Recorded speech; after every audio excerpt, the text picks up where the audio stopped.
பிஸ்மில்லாஹிர்ரஹ்மானிர்ரஹீம். அல்லாஹு ஹாலிகு குல்லி ஷை.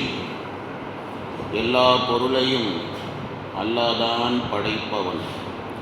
வஹுவ அலா குல்லி ஷையின் வகீல். அவன்தான் எல்லா பொருளையும் பாதுகாப்பவன். லஹு மகாலீது சமாவாதி வல் அர்த். வானம் பூமியின் சாவி அவனிடத்திலேயே தான் இருக்கின்றது. வல்லதீன கஃபரு பி ஆயாத்தில்லாஹ். அல்லாஹ்வினுடைய அத்தாட்சிகளை வசனங்களை எவர்கள் நிராகரிக்கின்றார்களோ உலாயிக ஹுமுல் ஹாசிரூன். அவர்கள் நஷ்டவாளிகள். நபியே, நீங்கள் கூறுங்கள், குல் அஃபகைரல்லாஹ் தஅமுரூன்னி அஅ்புது அய்யுஹல் ஜாஹிலூன்.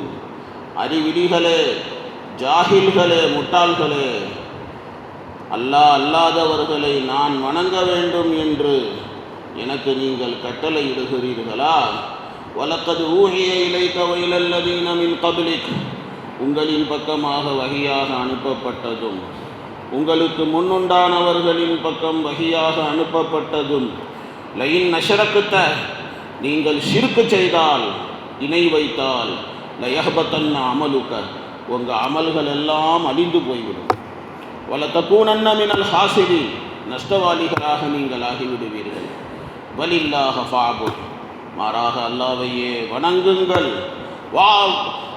வலில்லாஹ ஃபஅபுத், அல்லாஹ்வையே வணங்குங்கள். வகும் மினஷ் ஷாக்கிரீன், நன்றி உள்ளவர்களாக இருங்கள் அப்படின்னு அல்லாஹ் தஆலா கூறுகிறான். இந்த ஆயத்துகளிலே அல்லாஹ் தஆலா இருக்கிறானே, எல்லா விதமான குதுரத்துகளுக்கும் சொந்தக்காரன் அல்லாஹ் ஒருவன் மட்டும்தான் என்ற செய்தியை அல்லாஹ் பேசுகின்றான். எல்லா உயிருள்ள ஜீவராசிகள், உயிரற்ற பொருள்கள், அவைகளை படைத்தவனும் அவைகளினுடைய மாலிக்காகப்பட்டவனும் ரப்பாகப்பட்டவனும் அவைகளை ஆட்டி படைக்கக்கூடியவனும் தன்னந்தனியாக அல்லாஹ் ஒருவன் மட்டும்தான். எல்லா பொருள்களும் அவனுடைய கட்டளைக்கு கீழ்தான் இருக்கிறது, அவனுடைய கைவசத்தில் தான் இருக்கிறது. அவன்தான் என்ன நினைக்கிறானோ அதை செய்து கொண்டு இருக்கின்றான். எல்லா பொருளையும் பாதுகாக்கக்கூடியவனும் அவன்தான். வஹுவ அலா குல்லி ஷையின் வகீல். எல்லாம் அவன் கையில் தான் இருக்கின்றது. எல்லா பொருளுடைய சாவி அது அவன் கையில் தான் இருக்குது. லஹு மகாலீது சமாவாதி வல் அர்த். வானம் பூமியினுடைய சாவி அவன் கையில் தான் இருக்கிறது. வானம் பூமியினுடைய கருவூலங்கள், பொக்கிஷங்கள் எல்லாத்துக்கும் சொந்தக்காரன் தன்னந்தனியாக அல்லாஹ் ஒருவன் மட்டும்தான். எல்லா புகழுக்கும் சொந்தக்காரன் அல்லாஹ் ஒருவன் மட்டும்தான். எல்லா பொருளின் மீதும் சக்தி படைத்தவன் அல்லாஹ் ஒருவன் மட்டும்தான். யாரு குஃப்ரு செய்கிறாங்களோ, அல்லாஹ்வை மறுக்கிறார்களோ, அவர்கள் பெரிய நஷ்டத்திலே இருக்கிறார்கள். வல்லதீன கஃபரு பி ஆயாத்தில்லாஹ். யார் அல்லாஹ்வை நிராகரிக்கிறாங்களோ உலாயிக ஹுமுல் ஹாசிரூன், பெரிய நஷ்டத்திலே இருக்கிறார்கள் என்று அல்லாஹ் ரப்புல் ஆலமீன் சொல்லி காட்டுகின்றான். இப்னு அபி ஹாத்திமிலே இந்த இடத்துல ஒரு ஹதீஸ் ஒன்று இருக்கிறது. அந்த ஹதீஸு கொஞ்சம் சனதுகளை வைத்து பார்க்கும்போது கரீபானதாகவும், இன்னும் சொல்லணும்னா அந்த அறிவிப்பு சஹீஹானதா அப்படிங்கிறதுலையும் கொஞ்சம் உலமாக்களுடைய கலாமும் இருக்கிறது. இருந்தாலும் இந்த இடத்துல அந்த ரிவாயத்தை நான் உங்களுக்கு முன்னால் சொல்லிவிடுகின்றேன்.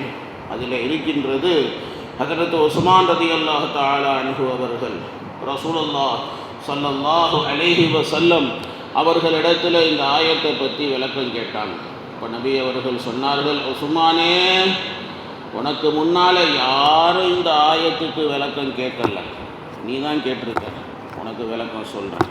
இந்த ஆயத்துடைய விளக்கம் என்ன அப்படின்னு சொன்னால், அதனுடைய விளக்கம் இந்த கலிமாக்கள் தான். லா இலாஹ இல்லல்லாஹ் வல்லாஹு அக்பர் சுப்ஹானல்லாஹி வ பிஹம்திஹி அஸ்தக்ஃபிருல்லாஹ் வலா குவத இல்லா பில்லாஹ் அல் அவ்வலு வல் ஆஹிரு வல் ஸாஹிரு வல் பாத்தின் பியதிஹில் கைர் யுஹ்யீ வ யுமீத் வ ஹுவ அலா குல்லி ஷைஇன் கதீர்.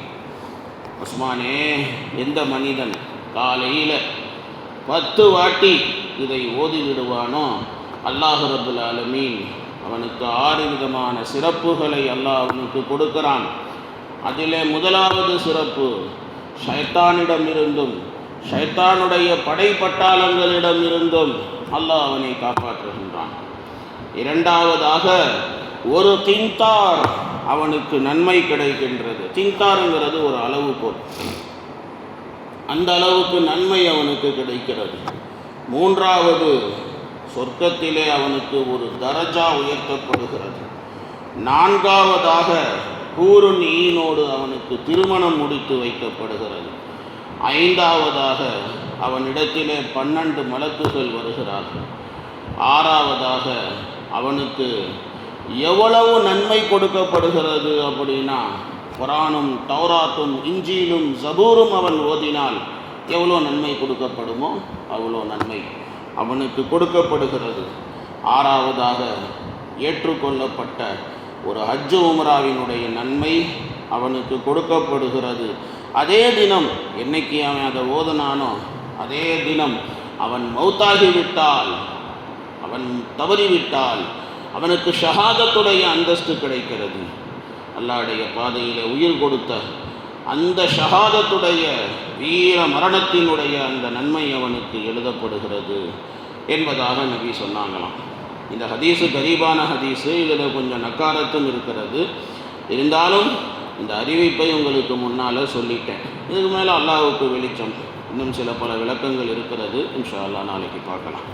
சுப்ஹானல்லாஹி வ பிஹம்திஹி சுப்ஹானக்கல்லாஹும்ம வ பிஹம்திக நஷ்ஹது அன் லா இலாஹா இல்லா அன்த நஸ்தக்ஃபிருக வ நத்தூபு இலைக்.